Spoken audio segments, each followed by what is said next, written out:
Welcome back to another video on our channel, Immortaline. Today we gather with heavy hearts to remember and honor the lives of beloved celebrities whose passing has been announced within the last 24 hours. Each name we share carries a legacy and a light that touched so many. As we go through these heartfelt tributes, we kindly ask for your support by giving this video a thumbs up. It truly means a lot to us, helping us continue to bring these tributes and celebrate the lives of those we've lost. Thank you for being here with us. Let's begin. Could do it now, really. And as it turned out, I said, will you marry me? And he said, yes. Legendary stage and screen actor Timothy West passed away on November 12, 2024, at the age of 90. A beloved figure in the world of theater and television in England, West died peacefully in his sleep, surrounded by family members. His passing has elicited profound sorrow from fans and colleagues alike. Heartfelt tributes flooded social media as people remembered the joy he brought to their lives. Born Timothy Lancaster West on October 20th, 1934, in Bradford, England, his passion for the arts ignited at a young age. He made his professional debut in 1956 with a production of Summertime at the Wimbledon Theatre, but truly captured attention with his performance in the comedy farce Caught Napping at London's Piccadilly Theatre. Quickly establishing himself as a formidable talent, West joined the Royal Shakespeare Company and took on significant roles in classic plays. His performances in works like Hamlet and King Lear showcased his remarkable range and depth as an actor. In addition to his theater career, Timothy West made a name for himself on television with memorable roles in popular series such as Coronation Street, EastEnders, and Gentleman Jack. His portrayal in EastEnders became particularly iconic among fans of the show. Not just limited to dramatic roles, West also demonstrated his comedic chops in various projects, a testament to his versatility as an artist. In 2014, he starred alongside his wife Prunella Scales in the documentary series Great Canal Journeys, which showcased their delightful adventures traveling along Britain's canals. Timothy West enjoyed a long and happy marriage with actress Prunella Scales for over 61 years. Their partnership was marked by mutual support both in their artistic endeavors and personal lives. He is survived by 3 children, Juliet, Samuel, and Joseph, all of whom have made their mark in their respective fields. The cause of West's death has been reported as natural causes, according to family statements. They shared, "Our father Timothy West passed away peacefully after a long and extraordinary life." They also expressed gratitude to NHS staff for their compassionate care during his final days. The passing of Timothy West is seen as a significant loss not only for his family but also for the theater and television community at large. His elegant performances and strong presence on stage left an indelible mark on many hearts. Colleagues and fans alike expressed their sorrow over losing someone who brought so much joy into their lives. Throughout his career, West received numerous accolades, including BAFTA awards and various theater honors. He was appointed Commander of the Order of the British Empire in 2009 for his contributions to the arts. His legacy will continue to inspire future generations of performers who aspire to follow in his footsteps.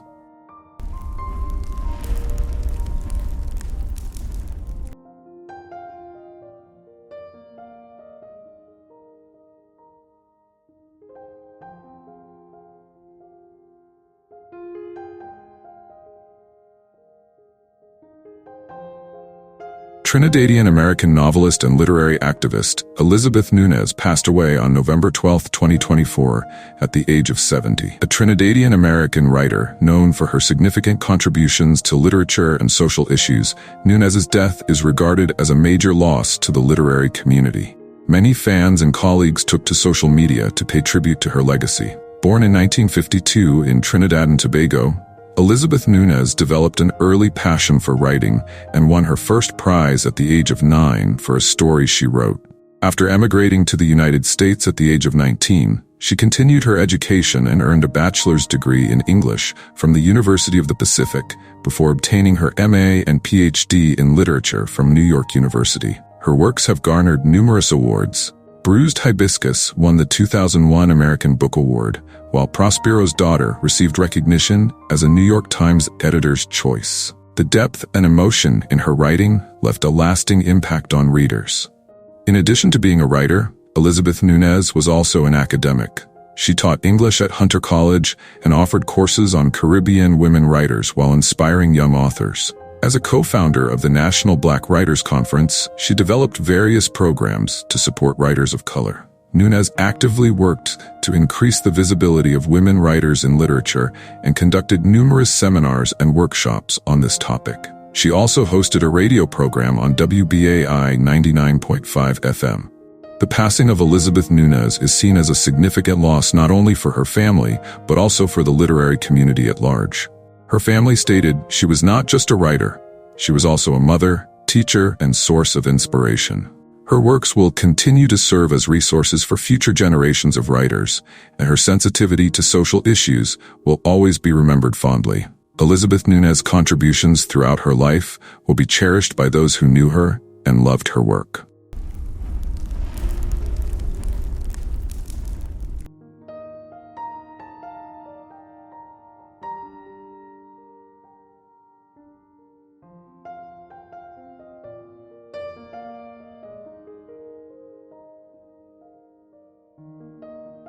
A note to remember: sometimes personal information, such as someone's cause of death, is not announced immediately by their family or the authorities. When a cause of death has not been officially confirmed, we do not report on rumors. Every family has a right to their privacy. Thank you for understanding. Roy Haynes passed away at the age of 99 on November 12, 2024. Known as one of the most significant figures in the jazz world, Haynes had a career that spanned over 7 decades and included collaborations with jazz icons such as Louis Armstrong, Charlie Parker, Chick Corea, and Pat Metheny. His daughter Leslie Haynes Gilmore confirmed that he died following a brief illness. Born Roy Owen Haynes on March 13, 1925, in Boston, Massachusetts, he grew up in a family of Barbadian descent and developed an early interest in music. Initially starting with the violin, he quickly shifted his focus to percussion and began his professional career in 1942. In 1945, he moved to New York City and joined Louis Russell's orchestra. During this time, he became part of the emerging bebop scene and worked with many notable musicians. He played with Lester Young from 1947 to 1949 and then joined Charlie Parker's band. Throughout his career, Haynes showcased his versatility by playing in various jazz styles including swing, bebop, avant-garde jazz, and fusion. He collaborated with legendary artists such as Sarah Vaughan and Thelonious Monk and contributed significantly to numerous recordings. Haynes was known for his light and fluctuating ride cymbal rhythms, irregular bass drum pulses, and sharp snare drum patterns that infused human traits into his performances. Grace and vitality that captivated audiences. Roy Haynes left a lasting impact on generations of drummers in the jazz community. He was inducted into the Modern Drummer Hall of Fame in 1999 and received multiple Grammy nominations and awards throughout his career. He is often referred to as one of the fathers of jazz drumming, due to his contributions to the art form. The cause of death was reported as complications from pneumonia, according to family statements. His family expressed their grief by stating, "He was not just a musician, he was also a mentor and friend." Roy Haynes' contributions to music and his enduring legacy will always be remembered fondly by those who knew him and loved his work.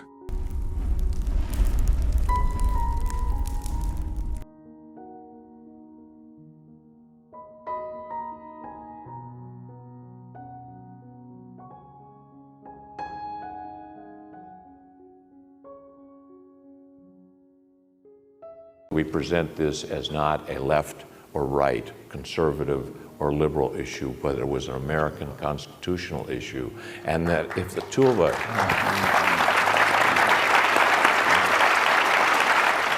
Theodore Olson passed away at the age of 84 on November 12, 2024. He died from a stroke in a hospital in Fairfax, Virginia. Olson was renowned for his significant role as a lawyer under 2 Republican presidents, and was particularly recognized for his success in high-profile legal battles.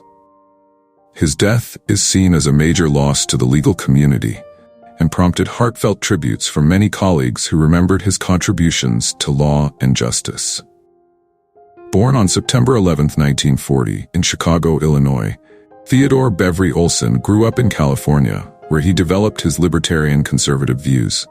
After graduating from Los Altos High School, he earned a degree in communications and history from the University of the Pacific, before obtaining his JD from UC Berkeley School of Law. At Berkeley, he contributed to the California Law Review and was a member of the Order of the Coif. Olson began his career at Gibson, Dunn & Crutcher in 1965 and remained with the firm throughout his career, except for his time in government service.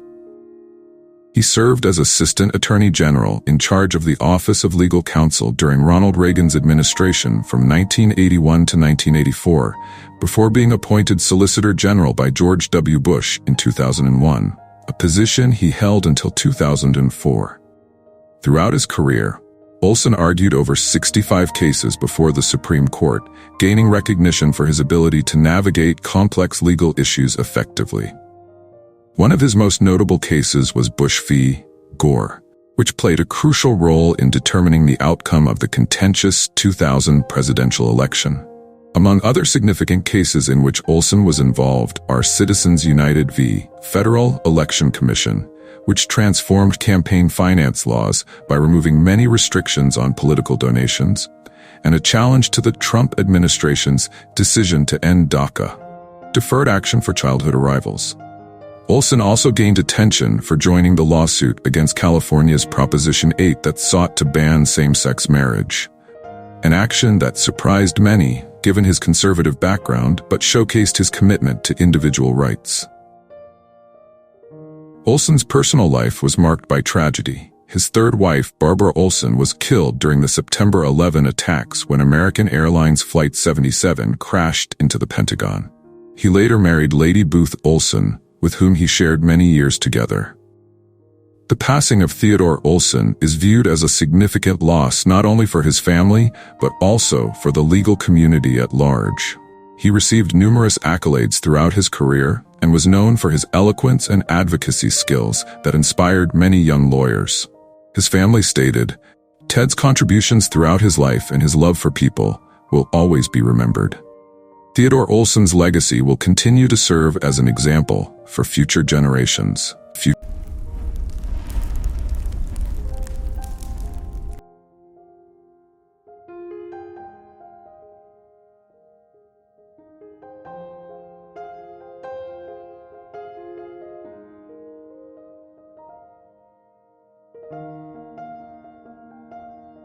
Helena de Moura Guerreiro Vaz was born on January 18, 1936 in Faro, Portugal, and passed away on November 10, 2024 in Vale de Lobos, Sintra.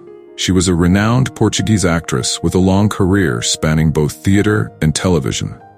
Since the 1950s, she became one of the significant figures in Portuguese cinema and television. Helena was introduced to the arts at a young age and pursued acting through formal education and local theater groups. She gained experience on stage and attended various drama courses to hone her skills. During this time, she acquired in-depth knowledge of performing arts and developed into a professional actress. Vaz's career began to gain momentum in the early 1950s with short films. Her first significant breakthrough came in 1957 with her role in Pedido de Casamento. She garnered widespread acclaim for her performance as Francisca Esquina in the film As Pupilas do Senhor Reitor, 1961. In the following years, she appeared in popular television series such as Amanhecer, 2002, Super Pai, 2000, and Os Malucos de Riso, 1995. Helena was also active on theater stages and participated in numerous classic plays throughout her long career, while receiving various awards for her contributions to Portuguese culture. Helena Vaz preferred to keep her personal life private. However, it is known that she valued spending time with her family while pursuing her artistic endeavors.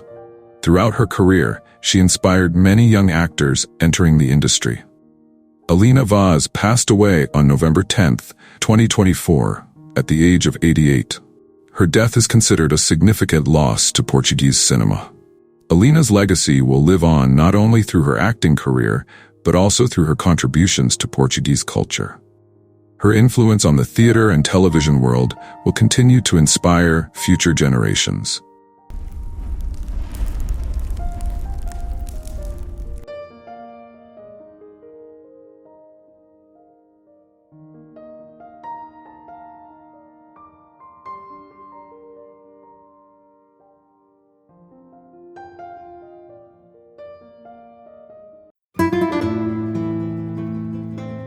Spanish flamenco guitarist Pepe Justicia was born in 1960 in Belmez de la Moraleda, Jaén, Spain. He was a renowned flamenco guitarist known for his deep connection to traditional flamenco music. He began his musical career at a young age and was inspired by the legendary Paco de Lucia. Pepe discovered his passion for music early in life and developed an interest in flamenco guitar as a teenager. He pursued various forms of training to hone his skills in this genre. His dedication to traditional flamenco led him to reside in important centers of the art form, such as Jerez de la Frontera. Throughout his career, Justicia performed at numerous concerts and organized educational programs to promote flamenco music. After moving to Jerez de la Frontera in 1987, he collaborated with local artists and further refined his craft. His guitar-playing style combined traditional flamenco elements with modern interpretations, providing audiences with a unique experience. Pepe Justicia became known not only for his performances, but also for his teaching career. He worked diligently to pass on the flamenco tradition to his students and contributed significantly to the development of many young musicians. Not much information is available about Pepe Justicia's personal life. However, his passion for music and dedication to teaching were central to his existence. Throughout his life, he participated in numerous international events and contributed to the promotion of flamenco music. Pepe Justicia passed away on November 10, 2024, at the age of 64. His death is considered a significant loss to the flamenco community. His legacy will continue through his performances and teaching career. He will be remembered for his contributions to flamenco music and the inspiration he provided to young artists.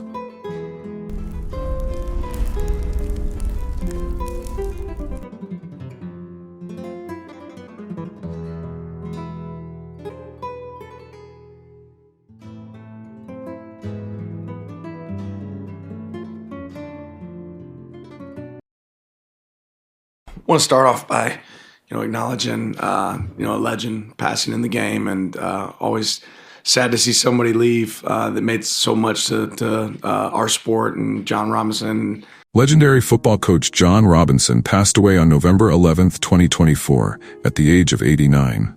Known for his significant achievements in college football and the NFL, particularly with the University of Southern California, USC, and the Los Angeles Rams, his death is regarded as a major loss to the football community. Many former players and colleagues took to social media to pay tribute to his legacy. Born on July 25, 1935, in Chicago, Illinois, John Alexander Robinson began playing football at a young age and went on to play tight end at the University of Oregon. He was part of the 1958 Rose Bowl team and started his coaching career as an assistant at Oregon, before becoming an offensive coordinator under John McKay at USC in 1972. Robinson became head coach at USC in 1976 and led the team during two stints, 1976 to 1982 and 1993 to 1997. He achieved remarkable success with 4 Rose Bowl victories and a national championship in the 1978 season. During his fervent seasons at USC, he never had a losing record and compiled an impressive overall record of 104-35-4. He is recognized as one of the most successful coaches in USC history. In 1983, Robinson took over as head coach of the Los Angeles Rams and continued his success by leading the team to 6 playoff appearances in his first 7 seasons and reaching 2 NFC championship games. He became known as the winningest coach in Rams history during his tenure. After his time at USC, Robinson served as head coach at the University of Nevada, Las Vegas, UNLV, from 1999 to 2004. He revitalized a struggling program and led them to a bowl game appearance in his second season. John Robinson left a lasting impact on many individuals in the football world. He was inducted into the College Football Hall of Fame in 2009 and received numerous accolades throughout his career. Former players and colleagues often highlighted his leadership skills and dedication to his players. The cause of Robinson's death was reported as complications from pneumonia in Baton Rouge, Louisiana. His family stated, "He was not just a coach to us, he was also a mentor and friend." John Robinson leaves behind an unforgettable legacy in the sports world, and his achievements will always be remembered fondly.